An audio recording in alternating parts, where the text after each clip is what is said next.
मी अरुण घोडके. शिवचिंतन मराठी मुलकाच्या इतिहासावरती डोळसपणाने पाहिले असता वारंवार डोळ्यासमोर उभे राहते ते गगनाला भिडणारे सह्याद्रीचे डोंगर, त्यामध्ये वसलेली गडकिल्ल्यांची अपराजित साखळी आणि त्याच पर्वतरांगाच्या कुशीत घडलेला शिवकालीन इतिहास. सह्याद्री आणि शिवराय यांना वेगळं करताच येत नाही. सह्याद्री ही केवळ भौगोलिक रांग नव्हती, ती शिवरायांची ढाल होती, स्वराज्याची जन्मभूमी होती. तेथील प्रत्येक गडकिल्ल्यावर स्वराज्याचा अध्याय कोरला गेला आहे. जेव्हा शिवबाराजांनी स्वराज्याचे स्वप्न पाहिले तेव्हा सह्याद्रीने त्यांच्या पावलांना मार्ग दाखवला.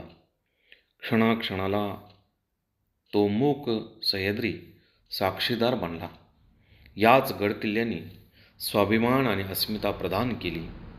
शिवकाल आणि सह्याद्री यांचे नाते हे फक्त भूगोलाचे किंवा इतिहासाचे नव्हते, ते आत्म्याचे, संघर्षाचे आणि स्वाभिमानाचे होते. शिवरायांनी सह्याद्रीला अर्थ दिला आणि सह्याद्रीने शिवरायांच्या स्वप्नाला आधार दिला. हीच त्यांच्या नात्याची अतूट, अभंग आणि प्रेरणादायी गाथा होती. थोडक्यात शिवराय आणि सह्याद्री यांच्या अस्तित्वच मुळी एका श्वासात, सुरात गुंफलेले होते. अपराजित, अमर, अविनाशी होते. बहुत काय बोलणे. राम, कृष्ण, हरी.